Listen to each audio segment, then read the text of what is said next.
Salve, gente, tudo bem? Como é que vocês estão? Vambora! Hoje estamos com um tempo curtíssimo, tempo muito escasso, mas vamos repercutir rapidamente a rodada de Libertadores, de Sul-Americana. Ó, sendo sincero, não foi tão boa assim para os brasileiros. Até, dependendo do contexto, você pode ver o copo meio cheio, o copo meio vazio. Pô, 3 empates eu achei meio xoxo, confesso a vocês. Eu tava esperando 3 vitórias, mas eu volto a repetir. Algumas pessoas vão ver o copo meio cheio, outras vão ver o copo meio vazio. Por exemplo, se a gente pegar LDU e Flamengo, a gente vai falar, pô, fora de casa, beleza, mas outras pessoas vão olhar e falar, pô, depois de ter perdido em casa, esse jogo era para ser vencido. Aí você pega o jogo do Internacional, pô, jogando em casa, empatou, ainda mais da forma, mas vai ter gente que vai olhar e vai falar, cara, tomamos 3-0 e buscamos um empate heróico. Que loucura, pô. Que loucura. Eu acho que o grande destaque do dia vai ficar a gente já viu alguns programas esportivos, mas mesmo os noticiários aqui da região sudeste, pô, muita gente vai falar dessa partida de Internacional e Nacional do Uruguai. Porque, ó, vamos lá, LDU e Flamengo. Achei um jogo morno, esperava um pouco mais. Claro que tem o fator altitude, o fator fora de casa, mas esperava um pouco mais. Tô decepcionado com o Flamengo, não vou negar. A gente contextualiza situações. Quem me acompanha aqui sabe que eu sempre sou um cara que coloca as questões do calendário em pauta, que eu coloco as questões da logística em pauta. Viagem longa, é cansativo, é desgastante, física e mentalmente. Eu sou um cara que sempre coloco isso em pauta, mas não vou negar que o Flamengo na Libertadores até aqui, uma grande decepção. 3 jogos e, cara, eu ainda não me convenci. Acho que o Flamengo tá devendo bola. Por mais que você pegue uma LDU fora de casa, eu acho que o Flamengo é mais time. Ah, tem outros fatores. Sim, tem outros fatores. Mas eu ainda acho que o Flamengo é mais time. E que o Flamengo tinha condições, sim, de fazer a melhor campanha.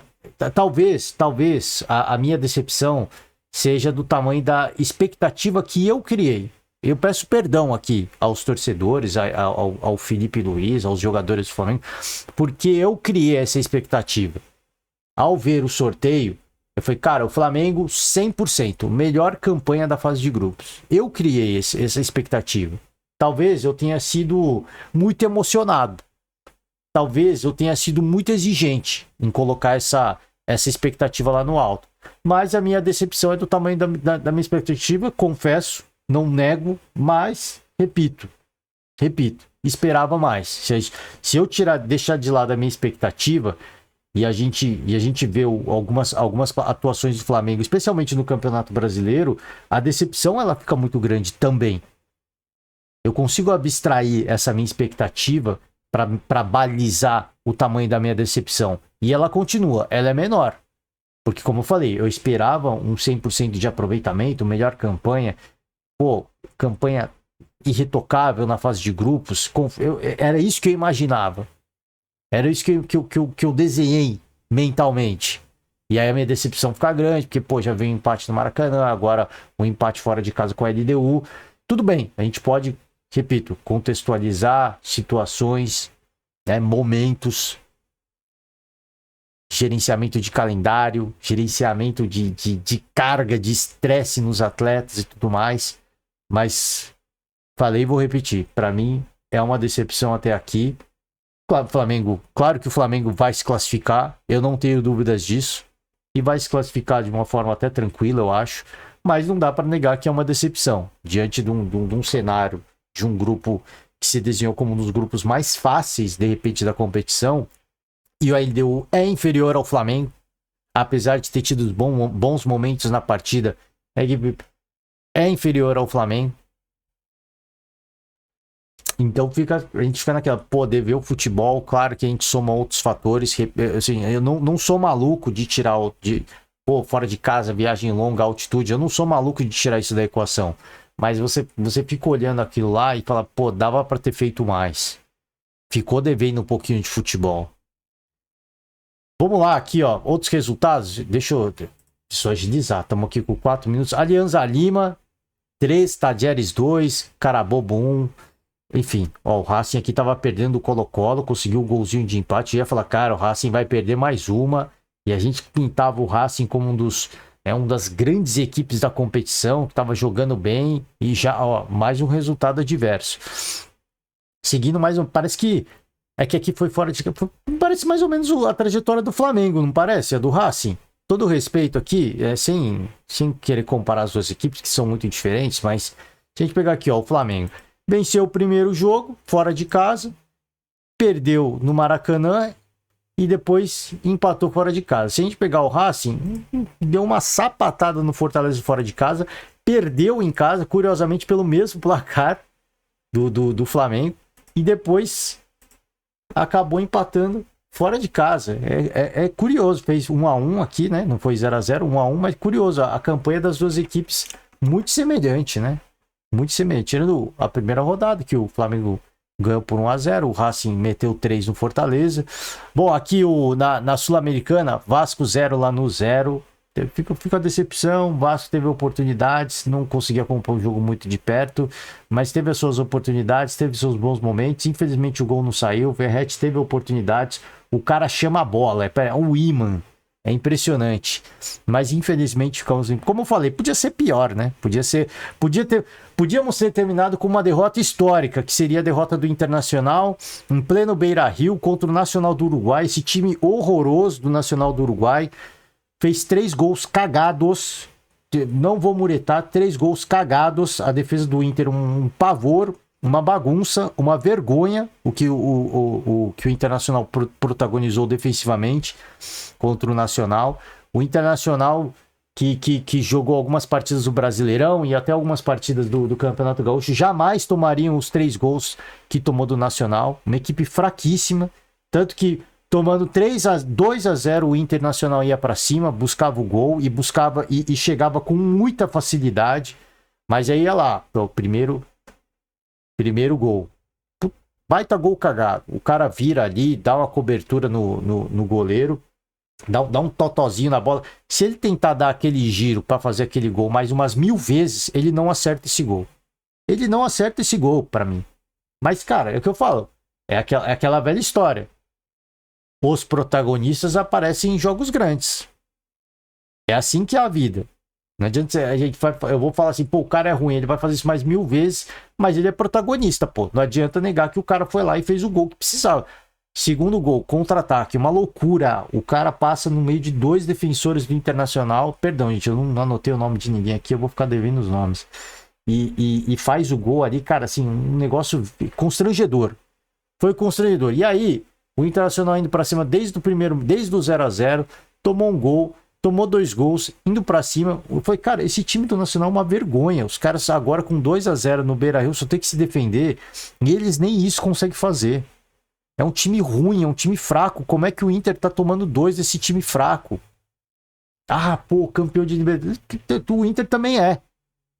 Respeito, a gente demonstra respeito falando a verdade. Não vou aqui fazer média. Ai, campeão de Libertadores, equipe tradicional. É mesmo. É uma baita equipe, uma baita camisa com muita história, uma história riquíssima. Mas falar a verdade não é menosprezar a história. A equipe do Nacional frente ao Internacional é uma equipe fraquíssima. São 2 categorias diferentes de futebol que se pratica ali. Por isso que eu tô falando. O que o Internacional protagonizou nesta noite foi uma vergonha para mim, em termos defensivos. Aí conseguiu lá uma penalidade.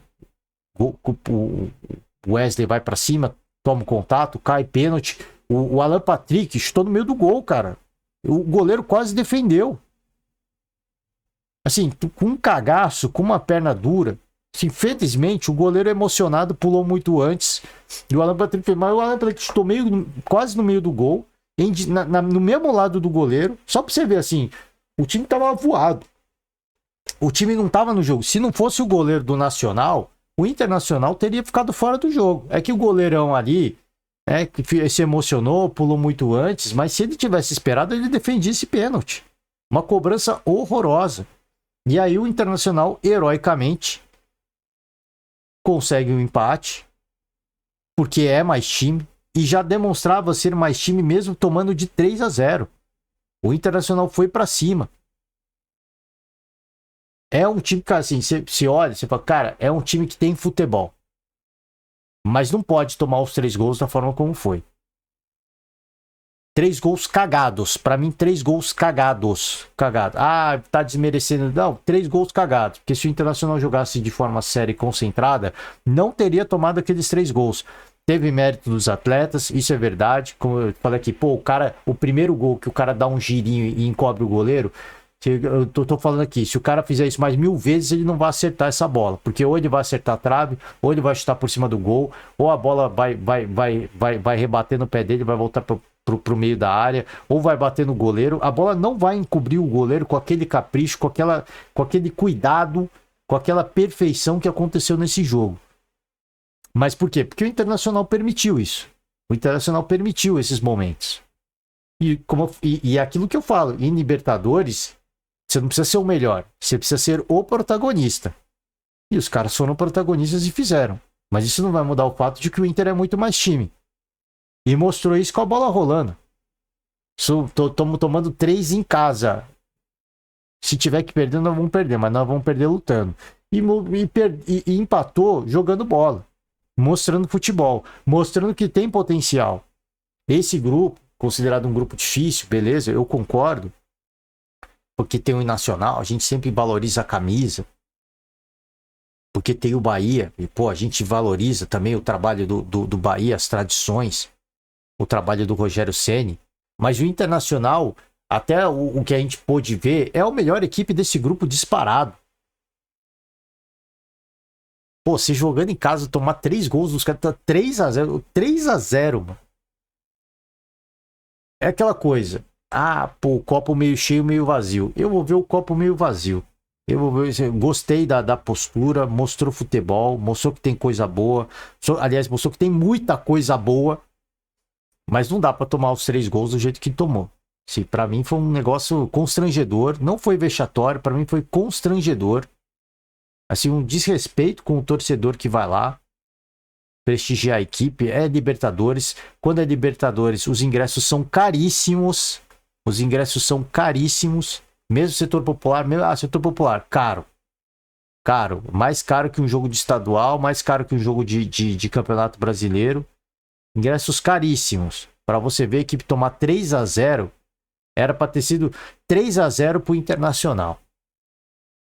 Mas a equipe desatenta, marcando com os olhos, com preguiça, achando que ia ganhar. Não sei o que os caras pensaram ali. Pô, eu tô indignado pelo torcedor do Colorado, pô. Eu não sei o que os caras pensaram que ia acontecer ali. Ó, situação de momento. Flamengo é o terceiro do grupo, 4 pontos empatado com o Central Córdoba. Ah, falou que a classificação ia ser tranquila. Eu ainda acho que vai ser tranquila a classificação do Flamengo. Acho que no momento que o Felipe Luiz fala assim, cara, a prioridade agora é Libertadores, porque a gente precisa classificar. As vitórias vão acontecer e vão ser vitórias assim com o DNA do Flamengo do Felipe Luiz. Neste momento, para mim, o foco é o Brasileirão. O Flamengo quer pontuar o máximo possível no Brasileirão para justamente conseguir fazer esses momentos de gestão de elenco, que agora a gente precisa de Libertadores. Beleza, estão com bastante ponto brasileiro, dá pra gente focar um pouco. Com o elenco que tem, precisava fazer isso? Não concordo de ter que fazer isso com o elenco que tem. Mas já que é assim, eu tenho a convicção de que o Flamengo, na hora que olhar e falar, cara, agora a gente precisa olhar para Libertadores com carinho, vamos fazer uma massagem na Libertadores? Vamos. Os caras vão se classificar tranquilos. E aqui o grupo de Internacional, tá aqui, o Inter é líder do grupo, mas o Bahia e o Atlético Nacional vão jogar. Cara, o grupo é difícil. O grupo é difícil. Não tô aqui falando que o Nacional é uma baba, mas frente ao Internacional, o Internacional é muito mais time que o Nacional. Para mim, o Inter é mais time que o Bahia, como conjunto, né? Como futebol apresentado. E olha que o Bahia é uma bela equipe.